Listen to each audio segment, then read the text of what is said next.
Hello drama lovers, welcome back to my channel. నేను ఈ వీడియోలో when life gives you tangerines episode number 16 తెలుగులో explain చేయబోతున్నాను. మిగిలిన ఎపిసోడ్స్ ఎవరైనా చూడకపోతే లింక్స్ డిస్క్రిప్షన్ లో ఇస్తాను, ఒకసారి వెళ్ళి చెక్ చేయండి. అలాగే ఇంకా నా ఛానల్ ని ఎవరైనా సబ్స్క్రైబ్ చేసుకోకపోతే సబ్స్క్రైబ్ చేసుకొని పక్కనే ఉన్న బెల్ ఐకాన్ ని క్లిక్ చేయండి. నేను చేసే ప్రతి వీడియో మీకు నోటిఫికేషన్ గా వస్తుంది. ఇక వీడియోలోకి వెళ్తే మనకి ఎపిసోడ్ స్టార్టింగ్ లోనే ఇద్దరు ఆంటీ వాళ్ళు ఉన్నారు కదా, వాళ్ళతో పాటు ఏసున్ కుటుంబం ఇంకా శాంగిల్ పిల్లలతో పాటు అందరూ కలిసి రెస్టారెంట్ కి పొద్దుగాలనే వచ్చేస్తారు. ఇక రెస్టారెంట్ కొంచెం ఫేమస్ అవ్వడం వల్ల చాలా మంది వచ్చి ఉంటారన్నమాట. ఇక రెస్టారెంట్ లో అందరూ చాలా బిజీగా వర్క్ చేస్తూ ఉంటారు. అంతేకాకుండా శాంగిల్ ఇంకా క్వాన్సిక్ పిల్లలకు ఫుడ్ తినిపిస్తూ ఉంటారు. అయితే ఉన్మ్యోంగ్ వాళ్ళ కూతురు శాంగిల్ కి ఫుడ్ తినిపిస్తూ ఉంటుంది. నీకు ఏ తాత అంటే ఇష్టం, ఎవరికి నువ్వు ఫుడ్ తినిపిస్తావని శాంగిల్ అడిగితే ఉన్మ్యోంగ్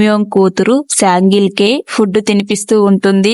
ఇక శాంగిల్ మాత్రం చాలా అంటే చాలా సంతోషిస్తూ ఉంటాడు. రెస్టారెంట్ లోకి చాలా మంది వచ్చేసి ఉంటారు. రెస్టారెంట్ లో సీట్లు అన్ని నిండిపోయి ఉంటాయి. ఏసున్ కిచెన్ లో స్క్విడ్ సూప్ చేస్తూ ఉంటుంది. చాలా సంతోషంగా తను ఒక్కతే అందరికీ సూప్ వండుతూ ఉంటుంది. క్వాన్సిక్ వెళ్లి నీకేమైనా కష్టంగా ఉందా, ఎవరినైనా సూప్ చేయడానికి మనుషులను పెట్టుకుందామా అని అంటూ ఉంటాడు. ఏసున్ క్వాన్సిక్ తో అదేమీ లేదు, నేనొక్కదాన్నే చేస్తాను, నాకేం కష్టం లేదు అని అంటూ ఉంటుంది. రెస్టారెంట్ క్లోజ్ అయ్యాక క్వాన్సిక్ ఇంకా ఏసున్ ఇంటికి వెళ్లే టైంలో ఏసున్ చాలా హ్యాపీగా డాన్సులు వేస్తూ నడుచుకుంటూ వెళ్తూ ఉంటుంది. ఇది చూసిన క్వాన్సిక్ ఏంటి ఇంత హుషారుగా ఉన్నావని ఏసుని అడుగుతూ ఉంటాడు. దానికి ఏసున్ బ్యాంకు బ్యాలెన్స్ పెరుగుతుందనేమో కానీ చాలా సంతోషంగా ఉంది, ఇన్నేళ్ల మన కష్టానికి ఫలితంగా బోనస్ వచ్చినట్టు ఉంది, ఇలానే ఇంకొక 10,000 సంవత్సరాలు బ్రతికేయొచ్చు, మన కష్టాలన్నీ తీరిపోయే రోజులు వచ్చాయని చాలా హ్యాపీగా నవ్వుతూ చెప్తూ ఉంటుంది.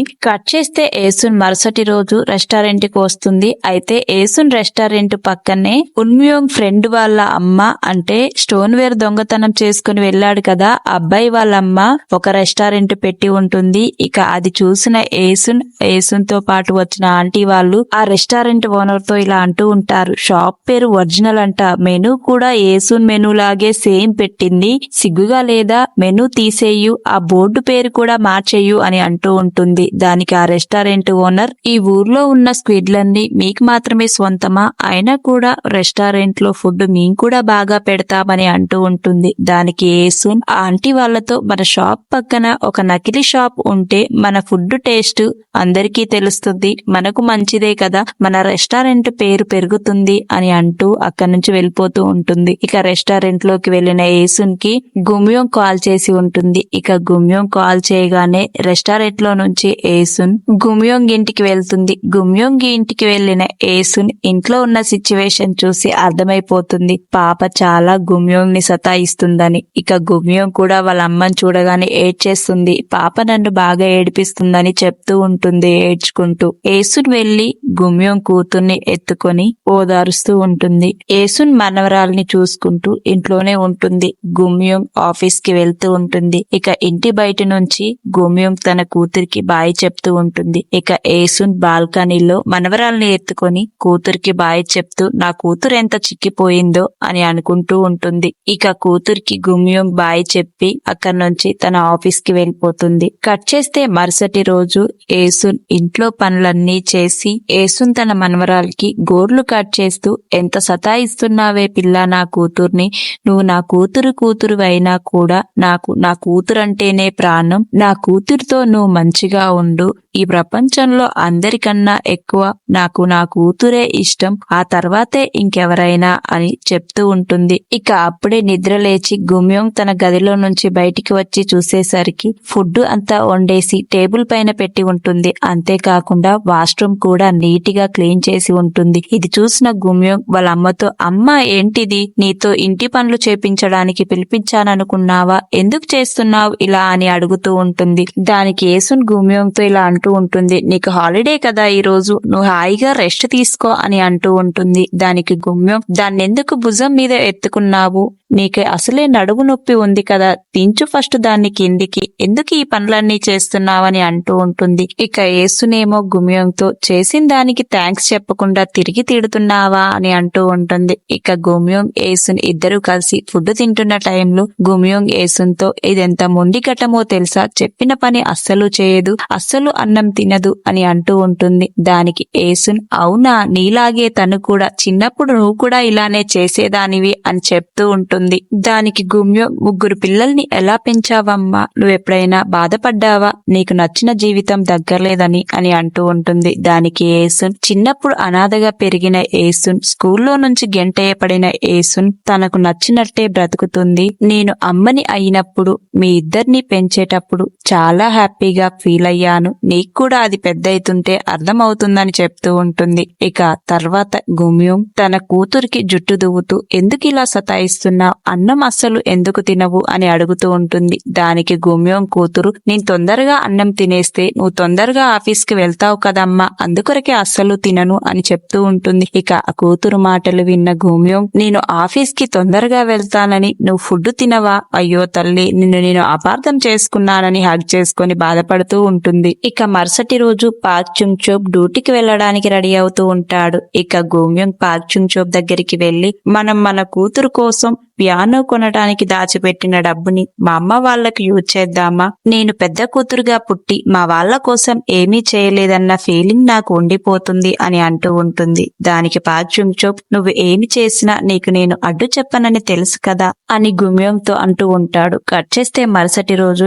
యేసున్ ఇంకా క్వాన్సిక్లని గుమ్యోంగ్ హాస్పిటల్ కి తీసుకుని జనరల్ బాడీ చెకప్స్ చేయడానికి తీసుకుని వస్తుంది. ఇక హెల్త్ చెకప్స్ కోసం వచ్చిన యేసున్ క్వాన్సిక్, డబ్బులు చాలా ఖర్చు అయితే నాకేమీ వద్దు, నాకు జస్ట్ బ్లడ్ టెస్ట్ చాలే అని క్వాన్సిక్ అంటూ ఉంటాడు. దానికి గుమ్యోంగ్, నీకు ఎప్పటి నుంచో మోకాల నొప్పులు ఉన్నాయి అంటున్నావు కదా నాన్న, నా కోసం మీరు ఏమీ చేయొద్దు, మీ హెల్త్ లు మంచిగా ఉంచుకోండి అని చెప్తూ ఉంటుంది. ఇక అదే టైంలో క్వాన్సిక్ కి ఒక కాల్ వచ్చి ఉంటుంది. ఇక క్వాన్సిక్ కాల్ మాట్లాడుతుంటే యేసున్ గుమ్యోంగ్ తో, మీ నాన్న ఇప్పుడు గిటార్ నేర్చుకుంటున్నాడు, ఇప్పుడు మనం బానే సంపాదిస్తున్నాం కదా, అందుకొరకే గిటార్ నేర్చుకుంటున్నాడు, తనే ఇప్పుడు కాల్ చేశాడని చెప్తూ ఉంటుంది. హాస్పిటల్లో టెస్టులు చేపించుకున్నాక క్వాన్సిక్ ఇంకా యేసున్ రెస్ట్ తీసుకుంటూ ఉంటారు. ఇక క్వాన్సిక్ నిద్రలో, నేను అసలు ఎక్కడికి వెళ్ళను, నాకెక్కడికి వెళ్లాలని లేదు అని అంటూ ఉంటాడు. క్వాన్సిక్ మాటలు విన్న యేసున్, నేను ముందే చెప్పానా టెస్టులు చేపించుకోమని, ఎంత హాయిగా నిద్రపోతున్నావు, ఇప్పుడు నిన్ను ఎవరు ఎక్కడికి పంపిస్తున్నారు అని అంటూ ఉంటుంది.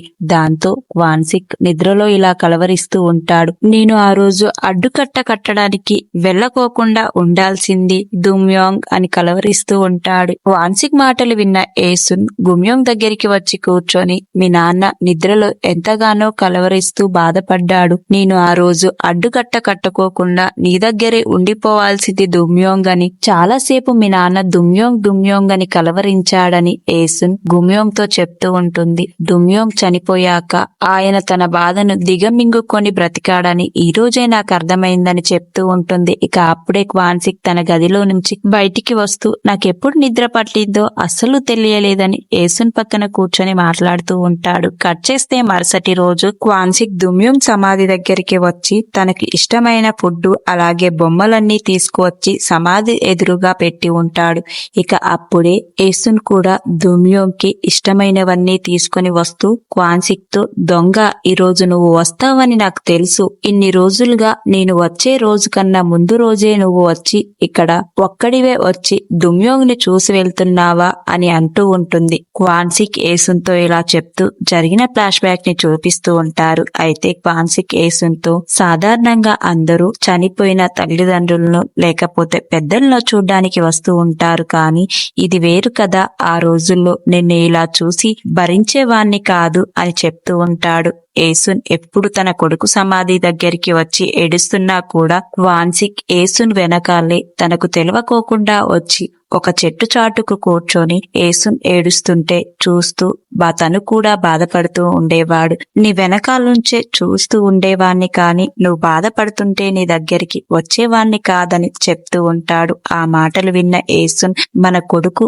ఇంటికి చిన్నోడని చాలా గారాబం చేసి పెంచాము. మన బంగారు కొండ మనతో పాటు 4 ఏళ్లు మాత్రమే ఉన్నాడు. మనకు వచ్చే జన్మలో అంటూ మరొక అవకాశం వస్తే మనం మళ్ళీ తనతో కలిసి బ్రతుకుదామని యేసున్ క్వాన్సిక్ తో చెప్తూ ఉంటుంది. ఇక వీళ్ళిద్దరూ కలిసి సమాధి దగ్గర కొంచెం టైం స్పెండ్ చేసి అక్కడి నుంచి ఇంటికి వెళ్ళాక అదే రోజు రాత్రి యేసున్ తన కొడుకు కోసం ఒక కవితని రాసి ఆ డైరీలో తన కొడుకు ఫోటోని అతికిస్తూ, ముందు రోజుల్లో మన మనవరాళ్ళకి ఇతను మీ మామయ్య అని చూపిద్దాం, ఆ విధంగానైనా నేను ఒక మంచి తల్లినని అందరికీ తెలుస్తుంది అని అంటూ ఉంటుంది. ఇక అప్పుడే క్వాన్సిక్, నిన్ను మంచి తల్లి కాదని ఎవరన్నారు, అందరికీ తెలుసు అని అంటూ ఉంటాడు. అప్పుడే ఉన్యోంగ్ క్వాన్సిక్ వాళ్ళ గదిలోకి వచ్చి, అక్క ఫోన్ చేసింది, మీతో మాట్లాడాలంటుంది అని అంటూ ఉంటాడు. ఇక క్వాన్సిక్ వెళ్లి కాల్ ఆన్సర్ చేసి మాట్లాడుతూ ఉంటాడు. గుమ్యోంగ్ వాళ్ళ నాన్నతో, మళ్ళీ డాక్టర్ ఏదో టెస్టులు చేయమన్నాడు, మీరు మళ్ళీ రేపు అర్జెంటుగా సోల్ కు రండి అని చెప్తూ ఉంటుంది.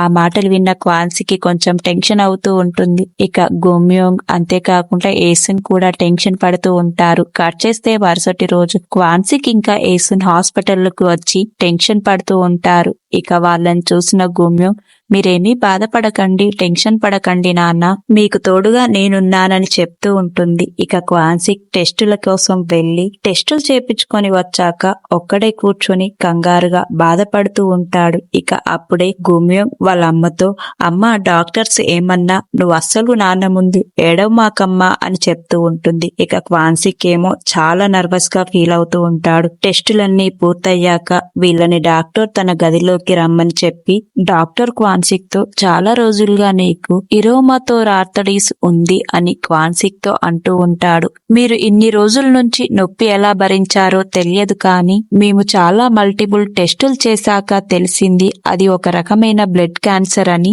మీరు మీ హెల్త్ ని చాలా నిర్లక్ష్యం చేయడం వల్ల మీ క్యాన్సర్ వ్యాధి ముదిరిపోయింది, కిడ్నీ ఫెయిల్యూర్ కూడా దారి తీసింది. మీరు ఇప్పుడు ట్రీట్మెంట్ తీసుకోవడం తప్ప ఏమీ చేయలేము, మరికొన్ని రోజుల పాటు మీరు బ్రతకవచ్చు అని చెప్తూ ఉంటాడు. డాక్టర్ మాటలు విన్న గుమ్యోంగ్ చాలా అంటే చాలా ఏడ్చేస్తూ ఉంటుంది. కట్ చేస్తే యేసున్ మరుసటి రోజు క్వాన్సిక్ ని తీసుకుని హాస్పిటల్ కి వస్తూ ఉంటుంది. అదే టైంలో తన కోడలు కాల్ చేసి, నేను రానా అత్తయ్య అని అడుగుతూ ఉంటుంది. దానికి, మీరు రెస్టారెంట్ చూసుకోండి, నేను మీ మామయ్యని చూసుకుంటాను, 2 రోజుల్లో ట్రీట్మెంట్ స్టార్ట్ చేస్తాడంట అని చెప్తూ ఉంటుంది. కట్ చేస్తే యేసున్ రోజు క్వాన్సిక్ ని హాస్పిటల్ కి తీసుకొని వెళ్తూ ఉంటుంది. 24 కీమోథెరపీ సెషన్ల వల్ల క్వాన్సిక్ చాలా నీరసించిపోతాడు, చాలా బలహీనంగా తయారవుతాడు. ఇలా రోజు యేసున్ క్వాన్సిక్ ని హాస్పిటల్ కి తీసుకొని వెళ్తూ వస్తూ ఉంటుంది. అప్పుడే క్వాన్సిక్ యేసున్ తో, నువ్వు కవితలు రాస్తున్నావా లేదా, ఇలాంటి వెదర్ చూడకోకుండా నా కాళ్ళ సైడ్ చూస్తున్నావేంటి, ఇలాంటి వెదర్ చూస్తే నువ్వు కవితలు బాగా రాస్తావు, మన చుట్టూ ఎన్ని పువ్వులు కనిపిస్తున్నాయో, మనిద్దరం కలిసి ఈ వెదర్ ని ఆస్వాదిద్దాం అని పువ్వులని చూపిస్తూ ఉంటాడు. క్వాన్సిక్ మాటలకి యేసున్, నువ్వు త్వరగా కోలుకో, వచ్చే ఏడాది మనం చైనా వెళ్లి వద్దాం పువ్వులను చూడ్డానికి అని చెప్తూ ఉంటుంది.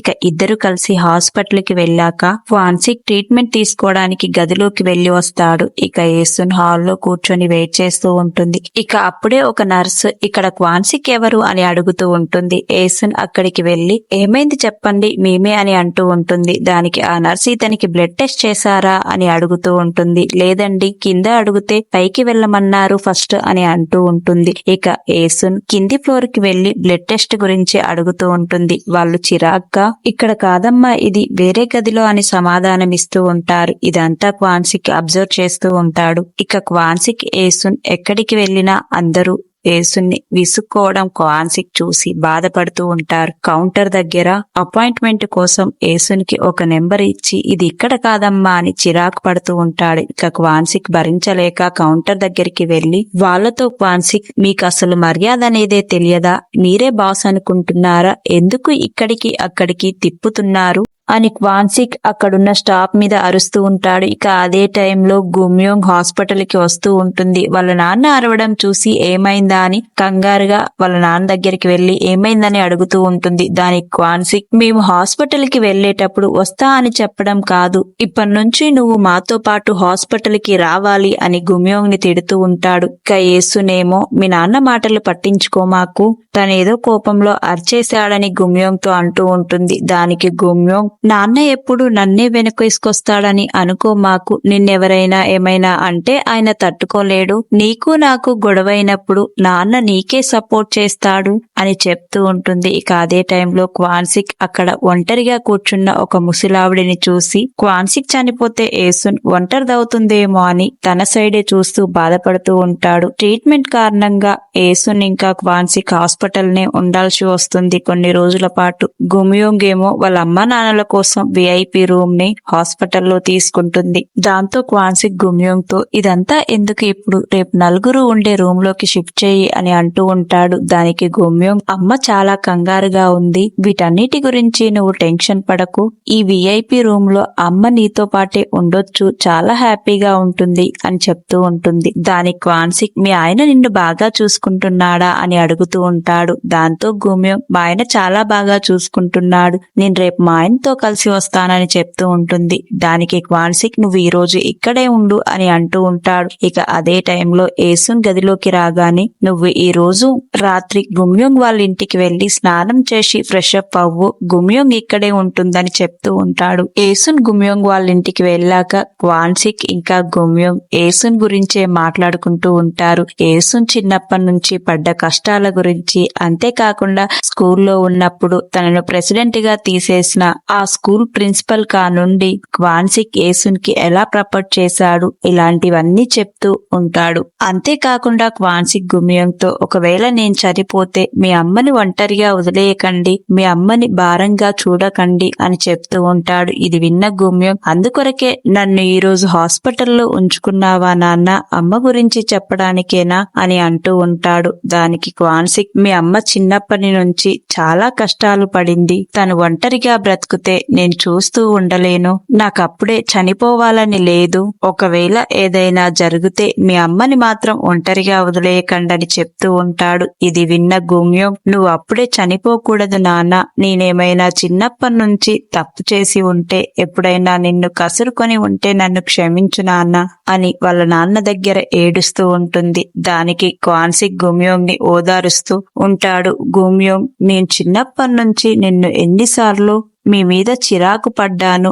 మీరు నా మీద ఏనాడు కోప్పడింది లేదు, మీరు నాకు మంచి తండ్రిగా ఉన్నారు, కానీ ఏనాడు నేను మీకు మంచి కూతురుగా లేను నాన్న, మేము ఏ కష్టాల్లో ఉన్నా మీరు మా వెనకాలే ఉండి మమ్మల్ని ముందుకు నడిపేవాళ్ళు, మేమేదైనా తప్పు చేస్తే క్షమించండు నాన్న, మీకేమీ కాకూడదని గుమ్యోంగ్ ఏడుస్తూ ఉంటుంది. కట్ చేస్తే క్వాన్సిక్ ట్రీట్మెంట్ అయిపోయాక సోల్ నుంచి తిరిగి తన ఇంటికి వచ్చేస్తాడు. ఇంటికి వచ్చిన క్వాన్సిక్ ఏసున్లని చూసి తన కోడలు ఏడ్చేస్తుంది బాగా. ఇక ఏడుస్తున్న కోడల దగ్గరికి ఏసున్ వెళ్లి తనని ఓదారుస్తూ ఉంటుంది. ఇక ఉన్మియోంగ్ ఏమో వాళ్ళ డాడీ కోసం నడుము నొప్పి లేవకోకుండా ఒక చైర్ తీసుకువచ్చి, దీంట్లో రోజు కూర్చొని ఎక్సర్సైజ్ చేయండి నాన్న, మీ నడుముకు బాగా ఉంటుందని ఉన్మియోంగ్ వాళ్ళ నాన్నని చూస్తూ ఏడుస్తూ ఉంటాడు. ఎందుకు నాన్న మీకు ఇలా జరిగింది, మీరు ఇంతలా చిక్కిపోయారెందుకు, మీకోసం నేను బోటు తీసుకుంటా అన్నా, ఎన్నో చేయాలనుకున్నా, అప్పుడే ఎందుకు ఇలా జరిగింది అని ఏడుస్తూ ఉంటాడు. ఇక ఏడుస్తున్న కొడుకు దగ్గరికి క్వాన్సిక్ వెళ్లి ఓదారుస్తూ, ఊరుకోరా, ఏంట్రా నువ్వు చిన్నపిల్లాడిలా ఏడుస్తున్నావు అని అంటూ ఉంటాడు. దానికి ఉన్మ్యోంగ్, మీరు నాకు ఎన్నో చేశారు, చిన్నప్పుడు నేను నా బర్త్డే చేయలేదని ఏడుస్తూ ఉంటే మీరు నన్ను రెస్టారెంట్ కు తీసుకువెళ్లి మీరు నాకు ఇష్టమైనవన్నీ కొనిపించారు, మీరు నా కోసం ఎన్నో చేశారు, మమ్మల్ని చాలా బాగా చూసుకున్నారు, మీకెందుకు ఇలా జరగాలి నాన్న అని ఉన్మ్యోంగ్ బాగా ఏడుస్తూ ఉంటాడు. ఇక అప్పుడే క్వాన్సిక్ కిచెన్ లో వంట చేస్తున్న వాళ్ళ అమ్మ దగ్గరికి వెళ్లి, అమ్మ నీ కొడుకొచ్చాడని చెప్తూ ఉంటాడు. ఇక దానికి క్వాన్సిక్ వాళ్ళ అమ్మ వెళ్ళి కాళ్ళు చేతులు కడుక్కొనిరా, నీకోసం నేను సూప్ చేస్తున్నానని చెప్తూ ఉంటుంది. కానీ క్వాన్సిక్ కాయ తిరిగి చూడదు. క్వాన్సిక్ ఇంట్లోకి వెళ్ళగానే క్వాన్సిక్ వాళ్ళ అమ్మ కిచెన్ లో కూర్చొని ఫుల్లుగా ఏడుస్తూ ఉంటుంది. తర్వాత అందరూ కలిసి ఇంట్లో కూర్చొని టీవీ చూస్తూ ఉంటారు. టీవీలో గుమ్యోంగ్ గురించి గొప్పగా వస్తూ ఉంటుంది. తను స్టార్ట్ చేసిన కంపెనీ గురించి టీవీలో ప్రోగ్రామ్ వస్తూ ఉంటుంది. దీన్ని క్వాన్సిక్ ఇంకా ఏసున్ చూస్తూ సంతోషిస్తూ ఉంటారు. ఆ ప్రోగ్రామ్ లో గుమ్యోంగ్ మాట్లాడుతూ, ఈ కంపెనీ స్టార్ట్ చేయడానికి గల కారణం మా అమ్మ నాన్నే. చిన్నప్పుడు మా అమ్మ చాలా చదువుకోవాలని కలలు కనేది, కానీ తన కలలేవి నెరవేర్చుకోకుండా మధ్యలోనే అలా ఆగిపోయాయి. ఇప్పుడు నేను స్టార్ట్ చేసిన కంపెనీ ద్వారా మీరెవరైనా చదువుకోని వాళ్ళు మీ కలల్ని నెరవేర్చుకోవచ్చని గుమ్యోంగ్ మాట్లాడుతూ ఉంటుంది. టీవీలో గుమ్యోంగ్ ని చూసిన ఏసున్ వాళ్ళు చాలా సంతోషిస్తూ ఉంటారు. ఇక అదే టైంలో ఉన్మ్యోంగ్ వాళ్ళ కొడుకుతో, ఎందుకురా నువ్వు నా జోబులో దొంగతనం చేసి నీ ఫ్రెండ్కు ఈ హెయిర్ బ్యాండ్ కొన్నావా? ఈ జుట్టుకు కలర్ ఏంటి? నువ్వు నీ ఏషాలు అని అంటూ ఉంటాడు. ఇక అప్పుడే క్వాన్సిక్ తండ్రి పోలికలే కొడుకుకు వస్తాయంటాడు. వాడికి నీ పోలికలే వచ్చాయని అంటూ ఉంటాడు. ఇక పక్కనే ఉన్న క్వాన్సిక్ వాళ్ళ అమ్మ క్వాన్సిక్ తో, అవును నిజమే, నీ పోలికలే నీ కొడుకు వచ్చాయి, వాడి కొడుకు వాని పోలికలు వచ్చాయి అని క్వాన్సిక్ ముఖం చూస్తూ ఉంటుంది. ఇక ఏమీ మాట్లాడుకోకుండా క్వాన్సిక్ నవ్వుతూ ఉంటాడు. అప్పుడే ఏసున్ తొందరగా ఇంట్లోకి వచ్చి క్వాన్సిక్ ని పిలిచి, మీరు నాకు 3 ప్రామిసులు చేశారు కదా, ఆ ప్రామిస్ లో ఇప్పుడు ఒకటి నెరవేర్చారండి అని నేను రాసిన బుక్ పబ్లిష్ అయ్యిందని ఏసున్ క్వాన్సిక్ తో చెప్తూ ఉంటుంది.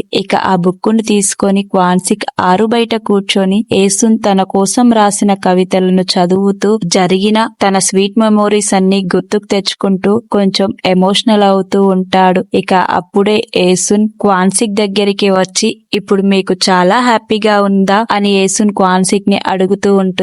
దానికి క్వాన్సిక్ నాకిప్పుడు చాలా హ్యాపీగా ఉందని అంటూ ఉంటాడు. అప్పుడే ఏసున్, మీరు అంటూ లేకపోతే నేను ఇంత గొప్పగా కవితలు రాసేదాన్ని కాదు, అంతా మీ వల్లే అని ఏసున్ క్వాన్సిక్ ని అంటూ ఉంటుంది. దానికి క్వాన్సిక్, నువ్వు నన్నంటూ చేసుకోకపోతే ఎప్పుడో కవిత్రవి అయ్యేదానివి, నా కారణంగానే నువ్వు ఇంత లేటుగా కవిత్రవి అయ్యావని అంటూ ఉంటాడు. అంతేకాకుండా ఏసున్ ని క్వాన్సిక్ ఎత్తుకొని సంతోషాన్ని వ్యక్తం చేస్తూ ఉంటాడు. ఇంటిలో లోపల నుంచి ఉన్మ్యోంగ్ కొడుకు కూతురు వీళ్ళని చూస్తూ ఉంటాడు. అప్పుడే ఉన్మ్యోంగ్ వచ్చి, నాన్న మీరేం చేస్తున్నారు? నా పిల్లలు చూస్తున్నారు, ఎందుకు ఇలా చేస్తున్నారు అని అంటూ ఉంటాడు. కానీ సంతోషంతో క్వాన్సిక్ ఏసున్ ని ఎత్తుకొని అలానే తిప్పుతూ ఉంటాడు. ఇక అదే రోజు నైట్ ఏసున్ క్వాన్సిక్ తో ఇలా అంటూ ఉంటుంది, ఇంకా 5 ఏళ్ల పాటు అయినా మనం ఇలా సంతోషంగా ఉండాలి అని అంటూ ఉంటుంది. దానికి క్వాన్సిక్, నేను నీకు ఈ జన్మలో చేసిన ప్రామిసుల్లో ఒక్కటైనా నిలబెట్టుకోకుండా చనిపోతానేమో అని భయంగా ఉండేది. ఇప్పుడు నేను చేసిన ప్రామిసుల్లో ఒకటి నెరవేరింది. మరో జన్మలోనైనా నీకు 3 ప్రామిసులే కాకుండా చాలా ప్రామిసులు చేసి నిలబెట్టుకుంటాను. నా ఆఖరి గడియల్లో నేను అనుకునేది ఒక్కటే, నేను చనిపోయాక నువ్వు నన్ను ఎక్కువగా తలుచుకొని ఏడవమాకు, నా ఆత్మ శాంతించదు, నేనున్నన్ని రోజులు నీ ముఖంలో చిరునవ్వు చూడాలని ఏడుస్తూ చెప్తూ ఉంటాడు. దానికి ఏసున్ ఫుల్లుగా ఏడుస్తూ ఉంటుంది. ఇక ఏడుస్తున్న ఏసున్ని క్వాన్సిక్ ఓదారుస్తూ, ఇక చిన్నప్పటి నుంచి ఏసున్ ఎప్పుడు ఏడ్చినా క్వాన్సిక్ దగ్గరుండి ఓదార్చడం చూపిస్తూ ఉంటారు. అంతేకాకుండా కొడుకు కూతురు ఎప్పుడు బాధలో ఉన్నా కూడా క్వాన్సిక్ తన చెయ్యి తట్టి కొడుకుని కూతుర్ని ఓదార్చడం లాంటి సీన్స్ మనకు చూపిస్తూ ఉంటారు. ఈ సీన్స్ మనకు కొంచెం ఎమోషనల్ గా అనిపిస్తూ ఉంటుంది. ఇక కట్ చేస్తే మరుసటి రోజు గుమ్యోంగ్ ఏడ్చుకుంటూ పార్క్ చుంగ్చోక్ తో, మా నాన్న నన్ను ఆఖరిగా చూడాలి, నేను వెళ్ళాలి, నేను చేరుకోవాలి మా నాన్న దగ్గర అని ఫోన్ లో మాట్లాడుతూ ఉంటుంది. ఇక క్వాన్సిక్ ని తొందరగా హాస్పిటల్లో అడ్మిట్ చేస్తూ ఉంటారు. హాస్పిటల్లోకి తీసుకువెళ్తున్న క్వాన్సిక్ ని పక్కనే ఉండి గుమ్యోంగ్, ఉన్మ్యోంగ్, ఏసున్ ఏడుస్తూ చూస్తూ ఉంటారు. ఉన్మ్యోంగ్, గుమ్యోంగ్ అయితే చాలా ఏడుస్తూ, నాన్న మేము మీ పక్కనే ఉన్నాము, మీరేమీ భయపడకండి క్షమించండి నాన్న అని ఏడుస్తూ ఉంటాడు. ఇక క్వాన్సిక్ వాళ్ళందరి ముఖాన్ని చూస్తూ ఇదే మా ఆఖరి చూపు అన్నట్టుగా దీనంగా వాళ్ళ ముఖాలకాయి చూస్తూ ఉంటాడు. ఇక క్వాన్సిక్ ని ఐసీయూలోకి తీసుకువెళ్లి ఆక్సిజన్ పెట్టి బెడ్ పైన అలానే పడుకొని బయట నించొని ఏడుస్తున్న ఏసున్ ముఖాన్ని అలానే చూస్తూ ఉంటాడు. ఏసున్ డోరు బయట నుంచి క్వాన్సిక్ ని చూస్తూ ఏ రోజు నువ్వు నీకోసం కష్టపడింది లేదు అని ఏడుస్తూ ఉంటుంది. అప్పుడే మనకు ఎంగుగా ఉన్న క్వాన్సిక్ ఏసున్లని డోరుకు ఎదురెదురుగా నించొని ఒకరినొకరు చూసుకున్నట్టు చూపించి ఒక డైలాగ్ చెప్తూ ఉంటారు. అనగనగా ఒక అబ్బాయి, ఆ అబ్బాయి జీవితంలో ఒక అమ్మాయి, ఆ అబ్బాయి జీవితాంతం ఆ అమ్మాయి క్షేమాన్నే కోరుకున్నాడు అనే డైలాగ్ ని చెప్తూ ఉంటారు. అంతేకాకుండా ఏసున్ క్వాన్సిక్ తో తన మనసులో ఇలా చెప్తూ ఉంటుంది, నువ్వు నా జీవితంలోకి వచ్చినందుకు చాలా థ్యాంక్స్, నీ ద్వారా నేను గొప్పగా బ్రతికానని ఏడుస్తూ మనసులో అనుకుంటూ ఉంటుంది. అప్పుడే క్వాన్సిక్ ఈ లైఫ్ నీకు నచ్చిందా అన్నట్టుగా అడగడం చూపిస్తూ ఉంటారు. అప్పుడు ఏసున్ చాలా నచ్చింది అన్నట్టుగా చెప్తూ ఉంటుంది. ఇక లాస్ట్ లో మనకు ఏసున్ ముఖానికి మాస్క్ పెట్టుకొని ఉండడం చూసిన క్వాన్సిక్ ఏసున్ మొహానికి ఉన్న మాస్క్ తీయమని వేళ్లతో సైగ చేస్తాడు. చివరిసారిగా ఏసున్ ముఖం చూసి తన తుది శ్వాస విడుస్తాడు. ఇక క్వాన్సిక్ చనిపోయాక తన దహన సంస్కారాలు అయిపోయాక గుమ్యోంగ్ వాళ్ళ నానమ్మ క్వాన్సిక్ గుమ్యోంగ్ కోసం దాచిన సేవింగ్ మనీని గుమ్యోంగ్ కి ఇస్తూ, నువ్వు జాబ్ చేసి పంపిన డబ్బుని మీ నాన్న ఒక్క రూపాయి కూడా వాడుకోకుండా నీ కోసం దాచిపెట్టి ఉంచాడని చెప్తూ ఉంటుంది. ఇక వాళ్ళ నాన్న సేవ్ చేసిన మనీ బుక్ ని చూస్తూ ఏడుస్తూ ఉంటుంది. తర్వాత శాంగిల్ ఉన్యోంగ్ కోసం ఒక కారు తీసుకువచ్చి, మీ నాన్న నీకు ఇలాంటి కారు ఇవ్వాలనుకున్నాడు, నువ్వు దర్జాగా బ్రతుకుతే చూడాలనుకున్నాడు అని ఆ కార్ని ఇస్తూ ఉంటాడు. ఇక ఏసునేమో తన గదిలో కూర్చొని క్వాన్సిక్ గురించి బాధపడుతూ ఉంటుంది. ఇక అప్పుడే తన జుట్టు చెరిగిపోవడంతో కబోర్డ్ లో దాచుకున్న హెయిర్ పిన్ ను తీసి క్వాన్సిక్ ని గుర్తుకు తెచ్చుకొని తను కొనిచ్చిన హెయిర్ పిన్నులన్నీ కబోర్డ్లలో నుంచి ఓపెన్ చేసి ఆ కబోర్డ్లను చూస్తూ ఏడుస్తూ ఉంటుంది. అంతేకాకుండా ఇంట్లో ఏ పని చేసినా వంట చేసినా క్వాన్సిక్కే గుర్తుకు వస్తూ ఉంటాడు. క్వాన్సిక్ బ్రతికి ఉన్నప్పుడు చెప్పిన మాటల్ని ఏసున్ గుర్తుకు తెచ్చుకుంటూ ఉంటుంది. తింటున్న టైంలో ఏసున్ తో క్వాన్సిక్ బ్రతికి ఉన్నప్పుడు, నువ్వు ఆమ్లెట్లు ఎక్కువగా వేయమాకు, వాటిని చూస్తే నేను నీకు బాగా గుర్తుకు వస్తాను అని చెప్పిన మాటల్ని తను వేసిన ఆమ్లెట్లని చూస్తూ గుర్తుకు తెచ్చుకొని ఏడుస్తూ ఉంటుంది. అంతేకాకుండా క్వాన్సిక్ చనిపోయే ముందు ఏసున్ ఒంటరిగా ఉంటుందని డోరుకు మంచి డోర్ లాక్ ని ఫిట్ చేసి చనిపోతాడు. అంతేకాకుండా ఇంట్లో కూడా చాలా సామాను నీటిగా సర్ది ఏసున్ కి క్వాన్సిక్ చనిపోయాక ఎలాంటి కష్టం రాకూడదని తను చనిపోయే ముందు రోజుల్లో ఏసున్ కోసం అన్ని పనులు చేసి చనిపోతాడు. అవన్నీ గుర్తుకు తెచ్చుకుంటూ ఏసున్ బాధపడుతూ ఉంటుంది. ఇక ఏసున్ క్వాన్సిక్ జ్ఞాపకాలను గుర్తుకు తెచ్చుకుంటూ తన మనసులో ఉన్న భావాలను కవిత రూపంలో రాస్తూ జీవితాన్ని గడుపుతూ ఉంటుంది. ఇలా కొన్ని సంవత్సరాల తర్వాత క్వాన్సిక్ బోటు నడిపే టైంలో ఏసున్ కోసం వాళ్ళ అమ్మ గడిపిన ఇల్లుని ఏసున్ కి కొని గిఫ్ట్ గా ఇస్తాడు కదా క్వాన్సిక్. అదే ఇంటిని అమ్మేసిన తర్వాత మళ్ళీ ఏసున్ ఆ ఇంటిని కొనుక్కొని అదే ఇంట్లో జీవనం కొనసాగిస్తూ ఉంటుంది. ఇక కొడుకు కోడలేమో వీళ్ళ ఇల్లు అమ్ముకున్నాక రెంటుకు తీసుకున్న ఇంటిని కొనుక్కొని అదే ఇంట్లో ఉంటూ రెస్టారెంట్ ని చూసుకుంటూ ఉంటారు. ఇక ఏసునేమో ఓల్డేజ్ స్కూల్లో చదువురాని వాళ్లకు పాఠాలు చెప్తూ తన జీవనం కొనసాగిస్తూ ఉంటుంది. చిన్నప్పుడు ఏసున్ వాళ్ళ అమ్మ కోరికను టీచర్ అవ్వాలన్న కోరిక ఇప్పుడు నెరవేర్చుకున్నట్లుగా సముద్రం ఒడ్డుకు వెళ్లి, అమ్మ నీ కోరికను నేను ఇప్పుడు నెరవేర్చుకుంటున్నానని వాళ్ళ అమ్మని గుర్తుకు తెచ్చుకొని బాధపడుతూ ఉంటుంది. అదే సముద్రపు ఒడ్డున ఏసున్కి క్వాన్సిక్ తో వాళ్ళ అమ్మతో గడిపిన ఎన్నో జ్ఞాపకాలు ఉండి ఉంటాయి. ఇక అదే టైంలో ఏసున్ కి ఒక కాల్ వస్తుంది. ఇంటికి గున్మ్యోంగ్ తన కొడుకు కూతుర్లతో పాటు వచ్చారని కాల్ చేసి ఉంటారు. ఇక ఇంటికి వెళ్లిన ఏసున్ కొడుకు కూతురికి అంతేకాకుండా మనవరాళ్లకు వంట చేసి పెడుతూ ఉంటుంది. ఇక అప్పుడే టీవీలో ఒక సింగర్ సాంగ్ పాడుతూ ఉంటాడు. తొందరగా వెళ్లి ఏసున్ టీవీలో పాడే ఆ సింగర్ పాటని వింటూ ఈ సింగర్ అంటే క్వాన్సిక్ కి చాలా ఇష్టమని చెప్తూ ఉంటుంది. ఇక కట్ చేసే అదే టైంలో మనకు శాంగిల్ అంతేకాకుండా శాంగిల్ వైఫ్ ఇద్దరు కలిసి కార్లో వెళ్లడం చూపిస్తూ ఉంటారు. శాంగిల్ తన వైఫ్ తో నువ్వు నాతో పాటే ఉండు, నేను నిన్ను బాగా చూసుకుంటాను, మనం ముసలి వాళ్ళం అయిపోతే పిల్లలకు మనం భారం అయిపోతాం అని వాళ్ళ వైఫ్ ని శాంగిల్ కన్విన్స్ చేస్తూ ఉంటాడు.